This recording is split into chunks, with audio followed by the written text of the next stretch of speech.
Dimanche 4 décembre 2022, vous êtes sur Bonferré Télévision, il est 21h, c'est l'heure de la grande édition d'information dominicale de 21h dont j'ai le grand plaisir de vous présenter. La question de l'assistance apportée aux populations déplacées internes du fait de l'insécurité dans la région de Tillabéri au centre d'une interpellation du ministre de l'Intérieur devant le Parlement. Le député Hamidou Hamma, auteur de l'interpellation, a voulu tirer la sonnette d'alarme sur le cas des populations déplacées internes des communes de Torodi et Makolondi qui observent impuissantes le départ de certaines ONG qui leur apportent jusque-là un soutien. On fait le point avec Balima Borema. Le ministre de l'Intérieur, Amadou Adamou Souley, a-t-il réellement répondu à la question d'actualité posée par le député Khalidou Hamma à la tribune de l'Assemblée nationale ce samedi 3 décembre 2022? Le parlementaire a voulu savoir les actions que le gouvernement entend mener pour aider les déplacés internes de la région de Tillabéri, notamment ceux de Makolondi et Torodi. Selon lui, certains partenaires humanitaires ont déjà quitté la zone.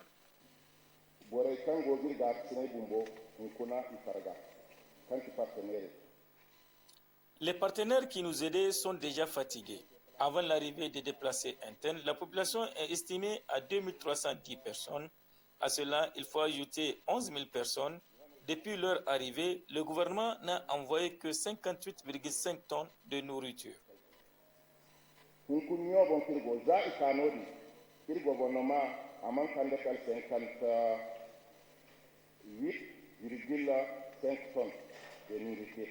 Dans sa réponse, le ministre de l'Intérieur, Amadou Adamou Souley, n'a pas donné de chiffres des personnes en situation de déplacés internes, encore moins estimé l'effort que le gouvernement fait pour assister ces populations. Il a juste évoqué la question sécuritaire qui, à le croire, a connu une nette amélioration.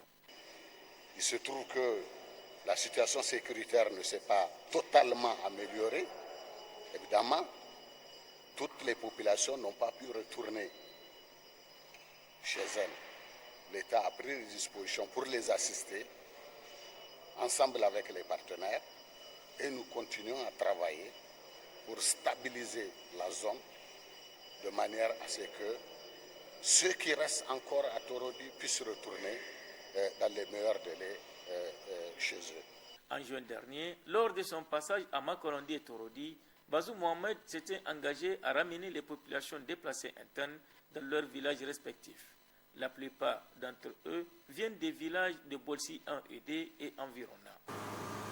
Les forces que nous sommes capables de mobiliser, parce que ce sont des effectifs de toute façon limités, je puis vous dire que nous les avons mobilisées, elles vont être disposées, elles vont l'être de façon à être bien opérationnelles, judicieusement opérationnelles, rationnellement opérationnelles, et nous comptons sur elles pour que justement votre retour soit facile, mais que votre vie également soit aisée. Selon Auchan, en mai 2022, on estimait à plus de 15 000 le nombre de personnes ayant quitté les villages suite aux attaques terroristes dans cette zone. Le président de la République, Bazoum Mohamed, propose un nouvel accord sur la migration des Africains vers l'Europe. C'était à l'occasion du forum de Rome organisé par la fondation MEDOR. Sur le nouvel modèle de coopération proposé, les structures de la société civile nigérienne actives dans le domaine de la migration estiment que l'accord aurait pu mettre l'accent sur un type de format de migration gagnant-gagnant. Youssoufou Haïdara pour d'autres précisions. Désormais, le Niger prône une migration sélective. L'idée a été annoncée par le président de la République, Bazoum Mohamed, à travers une interview accordée à un journal italien en marge du forum organisé par la fondation MEDOR à Rome. Bazoum Mohamed propose un accord outre que celui signé à La Valette en 2015 sur la gestion du flux migratoire vers l'Europe. Un accord basé sur le nombre d'Africains dont chaque pays européen a besoin pour son marché du travail. En France, en Espagne et en Italie, vous avez de nombreux emplois dans des secteurs professionnels où les Africains peuvent travailler. Nous devons définir ces besoins chiffrés pays par pays, puis confier au consulat la responsabilité de les faire respecter. Ainsi, nous disposerons d'un accord entre États africains et européens pour réguler l'immigration légale et nous n'aurons plus affaire à l'immigration illégale qui alimente les pires trafics. Cette stratégie proposée par le président Bazoum Mohamed frôle l'idéal. Selon Dr Chehou Azizou, coordinateur d'Alerte Fond Sahara, le président aurait dû proposer une égalité des chances pour les migrants africains à l'image des Européens qui viennent en Afrique. Nous aurions souhaité que le président de la République, en s'adressant en tout cas à ses homologues européens, dirigeants de l'Union européenne, qu'il leur parle en termes de relations gagnant-gagnant. Et non pas juste voir la migration comme si ce sont seulement les Africains ou les Nigériens qui veulent aller de l'autre côté de la Méditerranée. Mais on oublie aussi que le sens contraire aussi se passe. Et nous avons l'habitude de voir, alors que les Africains peinent à avoir des visas pour se rendre en Europe, ne serait-ce que pour une activité ponctuelle ou venue, ils peinent, ils dépensent énormément d'argent, contrairement aux Européens qui, pour certains, c'est arriver à l'aéroport de destination du pays qui demandent le visa. Donc, il faudrait que cela soit traité d'égal à égal. Les relations internationales doivent être considérées comme des relations gagnant-gagnant entre le Nord et le Sud. Et non seulement voir comme l'Africain, comme quoi l'Africain est un demandeur d'opportunités, non. Ces propositions faites par le président de la République Bazoum Mohamed à Rome sur la gestion de la question des migrations annoncent la fin de l'accord de la Valette de 2015.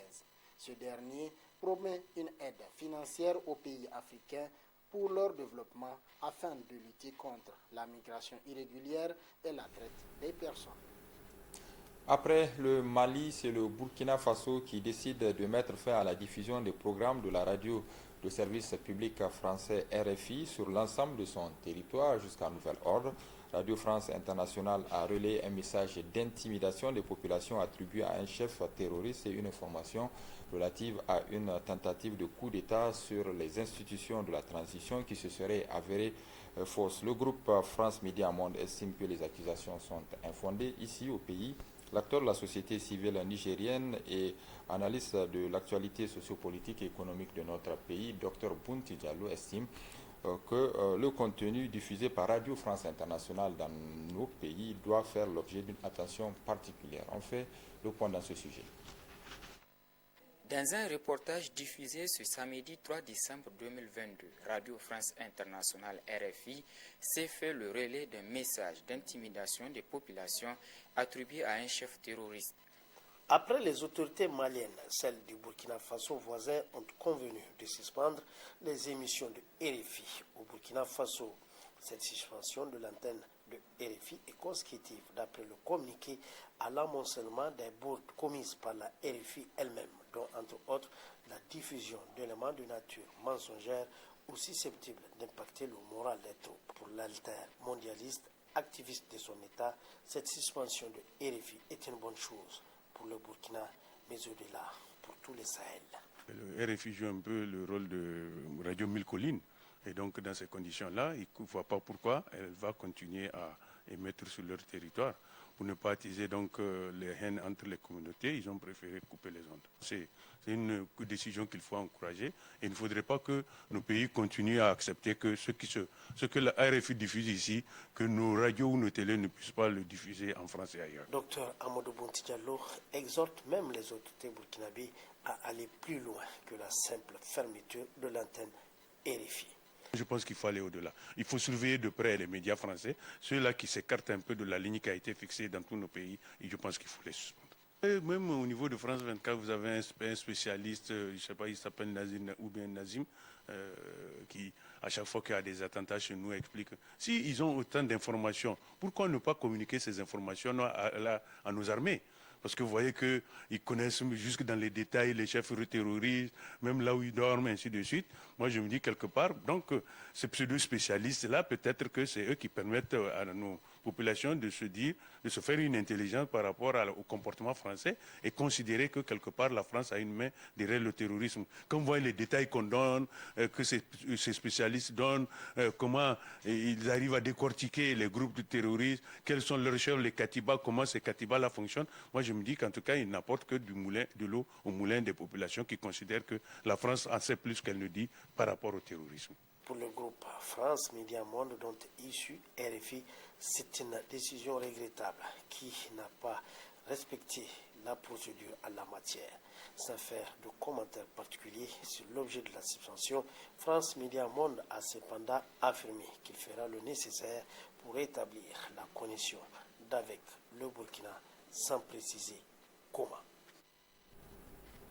Ouverte hier à Niamey au palais du 29 juillet, la foire de l'inclusion organisée dans le cadre des 16 jours d'activisme contre les violences basées sur le genre par la Fédération nigérienne des personnes handicapées FNPH avec l'appui du PNUD et du Plan Niger International se poursuit.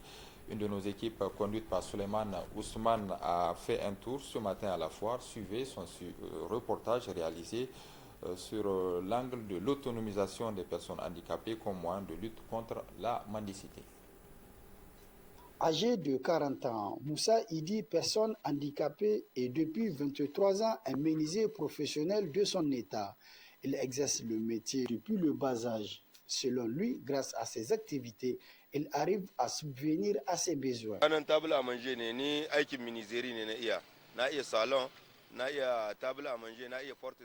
Je suis un menuisier. Je fais des salons, des tables à manger, des portes et bien d'autres. Tout cela pour que les gens sachent que l'handicap n'est pas une fatalité. Pour cela, j'en appelle à toutes les autres personnes handicapées qui ont fait de la mendicité leur métier de revenir à la raison, de faire comme moi, apprendre le métier, notamment de l'artisanat.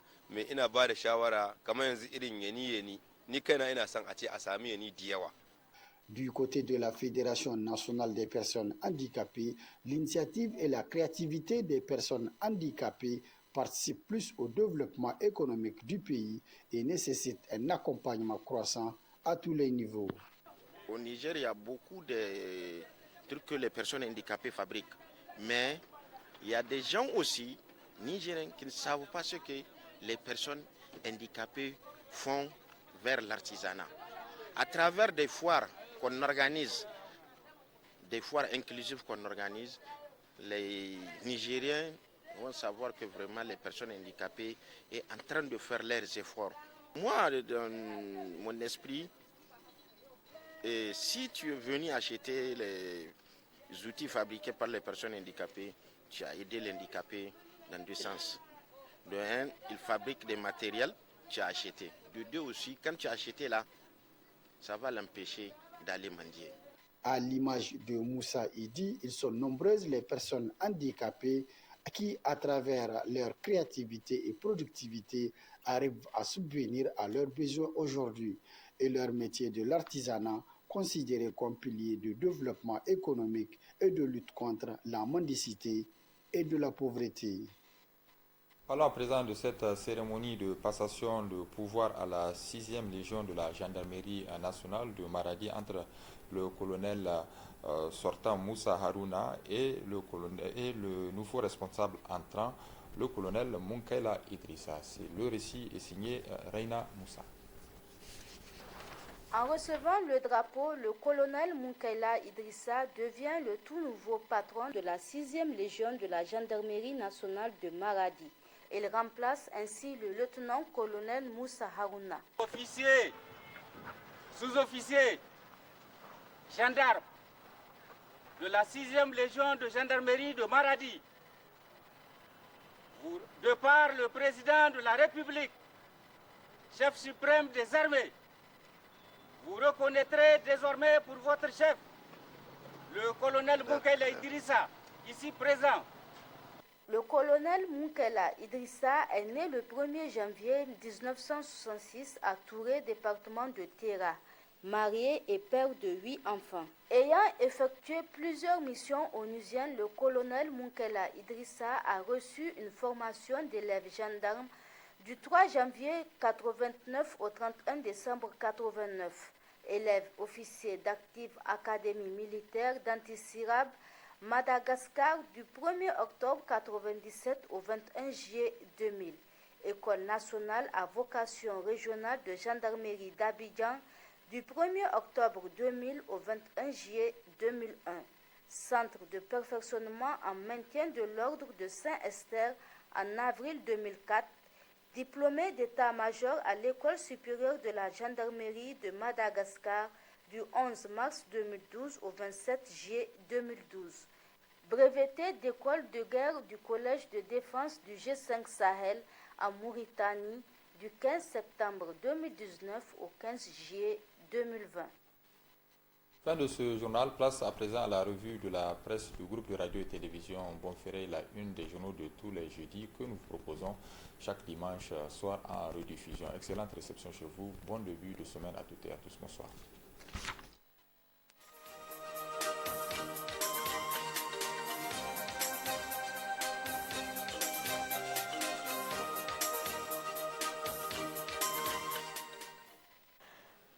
La revue de la presse de Bonferré Télévision, c'est tous les jeudis avec Mustapha Abdrahman Zangouma. Mustapha, bonsoir et bienvenue.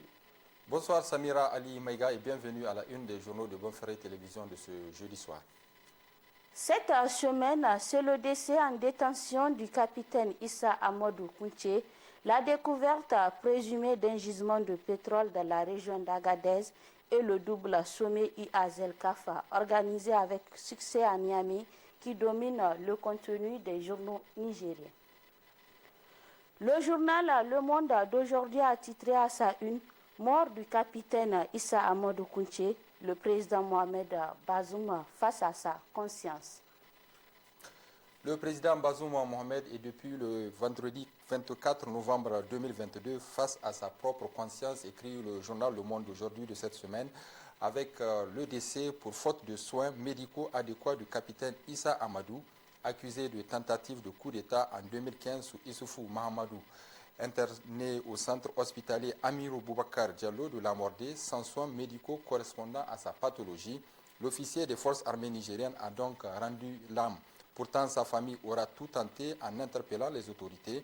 Le 13 octobre 2022, d'abord, le capitaine Abdul Aziz Ambali, neveu et gendre du défunt capitaine, lui-même incarcéré depuis de longues années, a saisi la Commission nationale des droits humains CNDH sur l'état de santé de l'intéressé, laquelle commission a, à travers un communiqué, demandé l'évacuation du capitaine Issa Amadou Kounché pour raison de santé. Mais ce sera en vain puisque le gouvernement de Bazoum Mohamed restera sourd à cet appel. Ensuite, le 14 novembre 2022, où le même capitaine Abdul Aziz Ambali a à nouveau adressé une correspondance à la CNDH pour qu'elle fasse le déplacement du centre hospitalier de Lamordé, où les autorités nigériennes ont cru devoir transférer le malade sans soins adéquats. Mais ni la CNDH ni le gouvernement n'ont réagi. Pourtant, la famille du défunt capitaine avait marqué son entière disponibilité à supporter les charges y afférentes si l'État, par ses dirigeants actuels, ne voulait pas mettre un frein dans l'évacuation du capitaine Issa. Le capitaine Issa Amadou Kounché devait d'ailleurs recouvrer la liberté en décembre 2020, rappelle le journal, suite à un décret présidentiel accordant une grâce à cause de son âge avancé. Mais instruction a été donnée de maintenir l'intéressé en détention jusqu'à 72 heures après, où un nouveau décret a été signé qui modifie et rehausse l'âge requis pour bénéficier de la grâce présidentielle.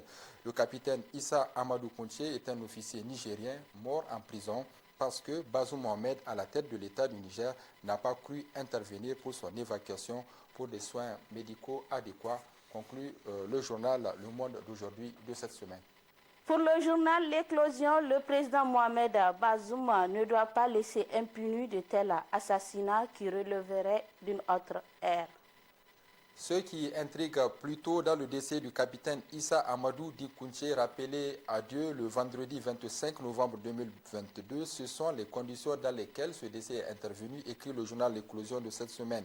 Des conditions similaires à celles de Soumaïlou Maïga au Mali, décédé en prison et qualifié en son temps d'assassinat par le président Bazoum. Pourtant, plusieurs alertes sur l'état de santé du défunt ont défrayé la chronique. Son conseil, sa famille et même des leaders de la société civile ont alerté sur le risque que le détenu ne survive pas à sa maladie s'il n'est pas évacué. Pourtant, tout détenu qu'il était, le défunt avait droit aux soins de santé appropriés en tant qu'être humain conformément à l'alinéa 1er de l'article 12 du Pacte international relatif aux droits économiques, sociaux et environnementaux. La Constitution de l'Organisation mondiale de la santé, l'OMS, la Constitution de la République du Niger, l'article 13 de cette Constitution du 25 novembre 2010. Au regard de tout cela, la mort d'Issa Amadou implique l'ouverture d'une enquête et éventuellement un procès contre ceux qui devraient autoriser son évacuation, à moins que la justice ne soit rendue dans notre pays selon le rang social du justiciable, conclut le journal L'Éclosion. Contrepoids de la Renaissance à 3, Issoufou Mahamadou remis à sa place. C'est le titre qui barre la une du journal L'Actualité de cette semaine. Il y a quelques jours, le journal L'Actualité dit avoir appris la libération de la voie qui gênait les usagers de la route et des populations avoisinantes depuis que Issoufou Mahamadou, ancien président de la République, s'est installé non loin de la présidence de la République du Niger. Les usagers qui avaient des difficultés à passer par là constatent désormais qu'il n'y a pas beaucoup de gardes aux alentours, ce qui donnait à l'époque l'impression d'avoir affaire à un autre président de la République. Le confrère apprend par la même occasion que le nombre d'éléments de la garde de Issoufou Mahamadou a été réduit. Si cette information se confirmait, l'ancien chef d'État aura sans doute compris qu'on le déplumait et qu'il allait retrouver son statut irrévocable de citoyen normal, même durant le sommet de l'Union africaine où il a été question de la ZLECAf, un chantier qu'il a conduit. Il n'a pas été très mis sous les lumières des caméras. Il a été placé presque dans un second rôle, souligne le confrère. Il n'a pas eu assez d'espace pour se plaire et se plastoner et donc pas plus de moyens de faire ombrage à un autre. C'est du moins l'impression que l'on peut avoir depuis quelque temps et on pourrait ne pas se tromper dans cette lecture. Près d'Arlit, du pétrole jaillit du sous-sol, fait divers ou réalité vérifiée, s'interroge pour sa part à sa une le canard en furie de cette semaine. Des vidéos de pétrole bouillonnant et jaillissant de terre pour prendre le large à travers des dunes de sable circulent sur les réseaux sociaux. Le spectacle digne de la conquête du pétrole au Texas ou au Colorado se serait produit aux alentours de la ville uranifère d'Arlit, affirme au conditionnel le journal Le Canard en furie de cette semaine. En effet, selon le confrère, c'est sur un site pas loin de la ville d'Arlit que le pétrole aurait jailli de façon brusque avant de se répandre tout autour au gré de l'espace que les dunes de sable lui offraient. Cette nouvelle trouvaille fera-t-elle l'objet de ruées comme ce fut le cas pour le site aurifère du Djado, où ce sont des milliers de citoyens et même ceux des pays voisins qui ont convergé pour creuser la terre et se servir? Cela n'est pas à écarter au vu de l'inconséquence et la nonchalance des acteurs de prise de décision qui ne manqueront pas de perdre du temps dans des visites de terrain, des prospections, des allées et venues interminables. Le journal Niger Inter-Hebdo évoquant le sommet de l'UA sur l'industrialisation et la ZLECAf s'interroge si l'Afrique est déterminée à prendre son envol. Près d'une dizaine de dirigeants africains ont répondu présents à Niamey lors de cette 17e édition du sommet extraordinaire des chefs d'État et de gouvernement de l'Union africaine, couplé avec la session extraordinaire de la ZLECAf, un véritable succès à mettre à l'actif de la diplomatie nigérienne ainsi qu'au leadership du président Bazoum, tel que reconnu sur la scène internationale, écrit le journal Niger Inter-Hebdo de cette semaine, organisé autour du thème « Industrialiser l'Afrique, renouveler les engagements en faveur d'une industrialisation et d'une diversification économique inclusive et durable ». La rencontre de Niamey a tenu toutes ses promesses, celle d'influencer une nouvelle dynamique dans l'industrialisation du continent, tout en donnant un coup d'accélération au processus de la mise en œuvre de la zone de libre-échange continentale ZLECAf. La conférence des chefs d'État et de gouvernement a nommé le président de la République Bazoum Mohamed comme champion de l'Union africaine sur l'industrialisation inclusive et durable et la transformation productive pour assurer le leadership politique et la sensibilisation et assurer un suivi des progrès concernant le développement industriel sur le continent afin de réaliser la transformation de l'Afrique sous l'Union africaine Agenda 2063. Enfin, le quotidien gouvernemental Le Sahel d'hier mercredi nous parle de la participation du président de la République au 16e sommet des chefs d'État et de gouvernement de la CBLT à Abuja, Nigeria. Oui, Samira Ali Maïga, le président de la République Mohamed Bazoum a pris part à Abuja, au Nigeria, aux travaux du 16e sommet ordinaire des chefs d'État et de gouvernement de la Commission du bassin du lac Tchad, la CBLT, écrit le quotidien gouvernemental Le Sahel numéro 10436 de ce 30 novembre 2022, sommet au cours duquel les chefs d'État ont examiné le rapport du Conseil des ministres de la Défense, celui de l'envoyé spécial du sommet sur la situation au Tchad et le rapport de la 68e session ordinaire du Conseil des ministres de la CBLT. Mustafa Abdrahman, merci. Merci également à vous, Samira Alimega. C'est la fin de votre édition d'information sur la télévision Bonferré. Merci pour votre fidélité. Prochain rendez-vous de la rédaction, c'est demain, Inch'Allah. Merci et au revoir.